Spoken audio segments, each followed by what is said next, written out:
दोस्तों नमस्कार, हाजिर हैं एक बार फिर से आज की बड़ी और ताजा खबरों के साथ। बस आपसे निवेदन है, कृपया वीडियो को लाइक कर दें, चैनल को सब्सक्राइब कर लें और घंटी बटन जरूर दबा दें। वहीं पहली बड़ी खबर है, करनाल में किसानों पर हुए लाठीचार्ज के विरोध में मानव अधिकार आयोग पहुंची कांग्रेस, दोषियों पर की एक्शन की मांग। ये आपको बता दें कि हरियाणा कांग्रेस प्रभारी विवेक बंसल और प्रदेश कांग्रेस इकाई की अध्यक्ष कुमारी सैलजा के नेतृत्व में पार्टी के एक प्रतिनिधि मंडल ने पिछले हफ्ते करनाल में किसानों पर हुई पुलिस कार्रवाई के खिलाफ राष्ट्रीय मानवाधिकार आयोग को ज्ञापन कर दोषियों के खिलाफ मुकदमा दर्ज करने की मांग की है। कांग्रेस दल प्रतिनिधि मंडल में कैप्टन अजय यादव, विवेक बंसल और दीपेंद्र हुड्डा भी शामिल हैं। कांग्रेस की हरियाणा इकाई ने कहा कि करनाल में किसानों पर हुए बर्बरता पूर्वक लाठीचार्ज को लेकर आज हरियाणा कांग्रेस प्रभारी विवेक बंसल, हरियाणा कांग्रेस अध्यक्ष कुमारी सैलजा एवं वरिष्ठ नेताओं ने राष्ट्रीय मानवाधिकार आयोग को ज्ञापन सौंपा है। आपको बता दें कि इस ज्ञापन में मांग की गई है कि सख्त से सख्त कार्रवाई की जाए और साथ ही किसानों को न्याय दिलाने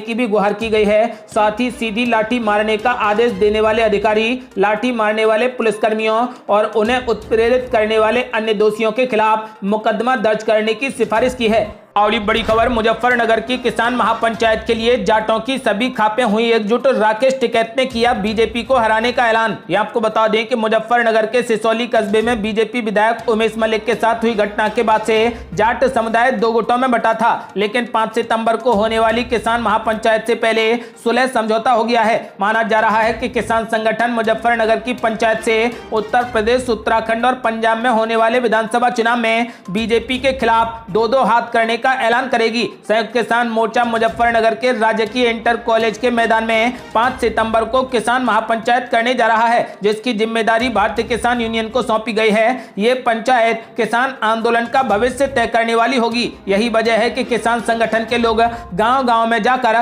पंचायत कर रहे हैं और लोगों से पंचायत में आने की अपील कर रहे हैं। आपको बता दें कि वहीं राष्ट्रीय लोकदल से लेकर सपा और कांग्रेस के नेता भी किसान महापंचायत के समर्थन में खड़े हो गए हैं। हालांकि मंच पर राजनीतिक दलों के नेताओं को स्थान देने के सवाल पर संयुक्त किसान मोर्चा में अभी मंथन चल रहा है। बताया जा रहा है कि अधिकांश किसान संगठन के पदाधिकारी चाहते हैं कि मंच पर केवल किसान संगठनों के पदाधिकारियों को ही जगह मिले, जिससे यह संदेश नहीं जाए कि विपक्षी राजनीतिक दलों के सहयोग से किसान महापंचायत का आयोजन हुआ है। आपको बता दें कि भारतीय किसान यूनियन के महासचिव धर्मेंद्र मलिक के मुताबिक मुजफ्फरनगर की महापंचायत इतिहास की अब तक की सबसे बड़ी किसान महापंचायत होगी। ये पंचायत कृषि कानूनों के विरोध में चल रहे आंदोलन व संयुक्त किसान मोर्चा के मिशन यूपी की दिशा तय करेगी। सरकार ने अगर कृषि कानूनों को रद्द नहीं किया व एमएसपी पर गारंटी का कानून नहीं बनाया तो मोर्चा यूपी समेत अन्य राज्यों में भी महापंचायत के माध्यम से आंदोलन को तेज करेगा।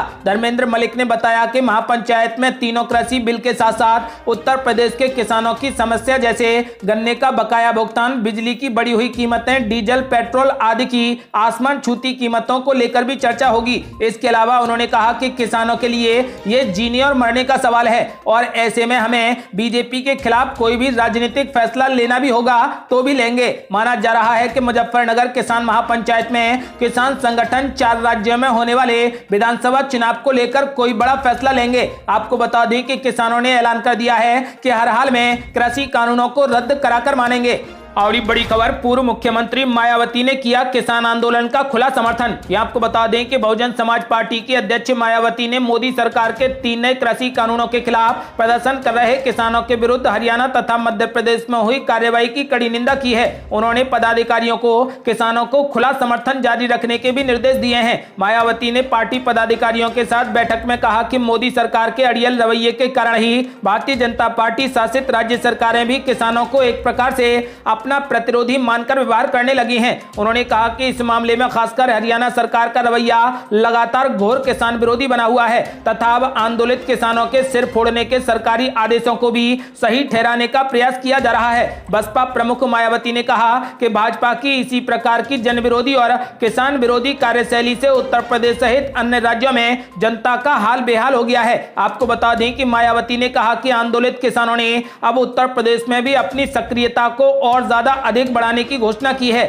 जिसके फलस्वरूप राज्य की भाजपा सरकार से भी आग्रह है कि वह हरियाणा तथा मध्य प्रदेश जैसे राज्यों की तरह किसानों के खिलाफ बर्बरता पूर्वक व्यवहार न करे तो बेहतर होगा। उन्होंने कहा कि केंद्र सरकार को अपना अड़ियल रवैया त्याग कर इस पर सहानुभूति पूर्वक विचार करते हुए किसानों के मान सम्मान की खातिर और व्यापक देश हित में कृषि कानूनों को तुरंत वापस लेना चाहिए। और ये बड़ी खबर, चुनावी रणनीतिकार प्रशांत किशोर की कांग्रेस में संभावित एंट्री पर कांग्रेस में पड़ी फूट, पार्टी के कई नेता हुए नाराज। ये आपको बता दें कि चुनावी रणनीतिकार प्रशांत किशोर के कांग्रेस में शामिल होने की चर्चा जोरों पर है। इस बीच पार्टी का एक धड़ा ऐसा भी है जो उनके कांग्रेस में शामिल करने के सख्त खिलाफ बताया जा रहा है। आपको बता दें कि बीते सोमवार को पूर्व केंद्रीय मंत्री कपिल सिब्बल के घर एक अहम बैठक हुई थी, जिसमें प्रशांत किशोर के कांग्रेस में आने को लेकर चिंता जताई गई। जानकारी के मुताबिक जन्माष्टमी के दिन कपिल सिब्बल के घर एक अहम बैठक हुई थी। इस बैठक में कांग्रेस के 23 नेताओं, जिन्हें G23 भी कहा जाता है, वो सभी शामिल हुए थे।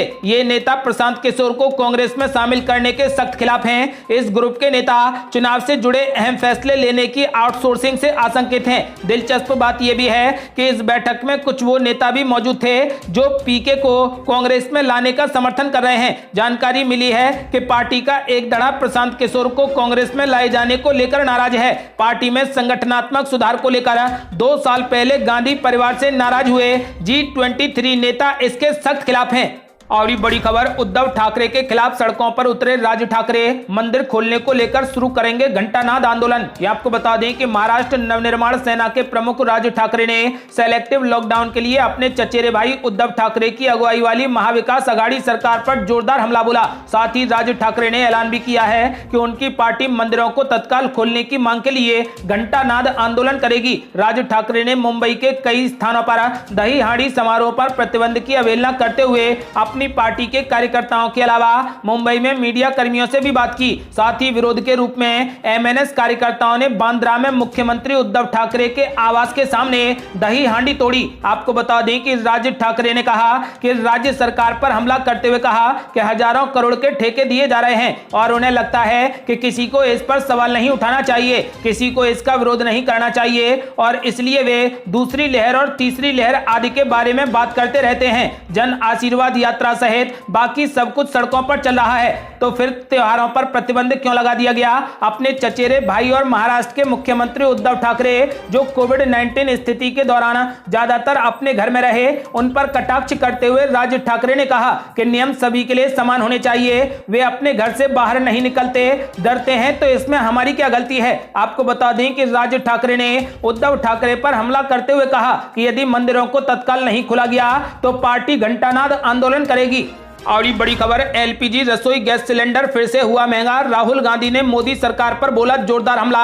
बोले जनता को भूखे पेट सोने पर मजबूर करने वाला खुद मित्र की छाया में सोया है। ये आपको बता दें कि घरेलू LPG सिलेंडर की कीमतें आसमान छू रही हैं। बीते 15 दिनों में ही गैर सब्सिडी वाले LPG सिलेंडर 50 रुपए महंगे हो चुके हैं। आपको बता दें कि आज यानी 1 सितंबर को 25 रुपए की बढ़ोतरी की गई है। कांग्रेस के पूर्व अध्यक्ष राहुल गांधी ने घरेलू रसोई गैस सिलेंडर यानी LPG गैस सिलेंडर के बढ़ते दामों को लेकर बुधवार को सरकार पर निशाना साधा और कहा कि देश अन्याय के खिलाफ एकजुट हो रहा है। आपको बता दें कि राहुल गांधी ने कहा कि जनता को भूखे पेट सोने पर मजबूर करने वाला खुद मित्र छाया में सो रहा है, लेकिन अन्याय के खिलाफ देश एकजुट हो रहा है। कांग्रेस के पूर्व अध्यक्ष राहुल गांधी ने हैशटैग भाजपा की लूट के खिलाफ भारत लिखते हुए 4 महानगरों में इस साल जनवरी से लेकर अभी तक LPG गैस सिलेंडर के दामों में हुई वृद्धि की एक सूची भी साझा की है। आपको बता दें कि फिलहाल कांग्रेस पार्टी पेट्रोल, डीजल और LPG की कीमतों में वृद्धि को लेकर सरकार पर लगातार हमला कर रही है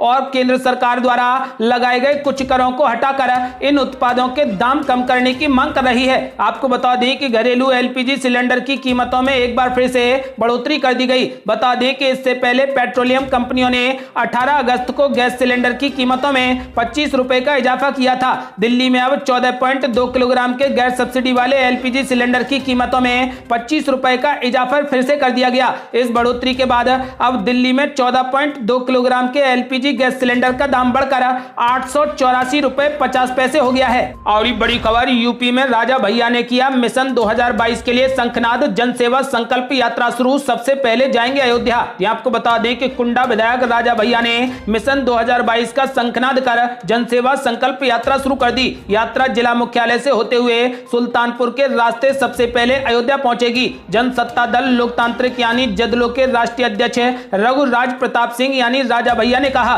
कि अयोध्या राजनीति का अखाड़ा नहीं, उनके आराध्य का धाम है। किसी भी कार्य की शुरुआत से पहले प्रभु श्री राम का आशीर्वाद लेना जरूरी है। भगवान के चरणों में माथा टेक कर मिशन पर निकलने से सफलता मिलती है। राजा भैया ने बताया कि पार्टी की नीतियों सिद्धांतों को जन जन तक पहुंचाना, समर्थकों कार्यकर्ताओं पार्टी पदाधिकारियों से भेंट करने के लिए जन सेवा संकल्प यात्रा की शुरुआत की जा रही है। 2022 के विधानसभा चुनाव के लिए रणनीति तय करनी है। उन्होंने कहा कि चुनाव अभियान तो पहले से ही शुरू था, लेकिन कोविड महामारी के चलते रैलियां, सभाएं, जनसंपर्क नहीं हो सकता था। इसकी वजह से अभी तक रैली नहीं की गई। एक सवाल के जवाब में उन्होंने कहा कि अयोध्या कभी भी हमारे लिए राजनीति का अखाड़ा नहीं रही। अयोध्या हमारे इष्ट का धाम है। आराध्य का आशीर्वाद लेकर जो काम शुरू किया जाता है वो सदैव सफल होता है। आपको बता दें कि इससे पहले उन्होंने बैती कोठी में शंख बजाकर चुनावी शंखनाद किया। आपको बता दें कि फिलहाल उत्तर प्रदेश में अब विधानसभा चुनाव के लिए शंखनाद बज गया है। और बड़ी खबर, बिहार पंचायत चुनाव के पहले चरण के लिए 2 सितंबर से शुरू होगा नामांकन। ये आपको बता दें कि बिहार पंचायत चुनाव में पहले चरण को लेकर अधिसूचना जारी कर दी गई। 10 जिलों के 12 प्रखंडों में पहले चरण में पंचायत चुनाव होगा। आपको बता दें कि एक दिन बाद गुरुवार से इन चुनाव क्षेत्रों में नामांकन की प्रक्रिया शुरू हो जाएगी। 8 सितंबर तक नामांकन पत्र दाखिल किए जाएंगे और 11 सितंबर तक नामांकन पत्रों की समीक्षा की अंतिम तिथि होगी। वहीं 13 सितंबर तक नामांकन पत्र की वापसी की अंतिम तिथि होगी।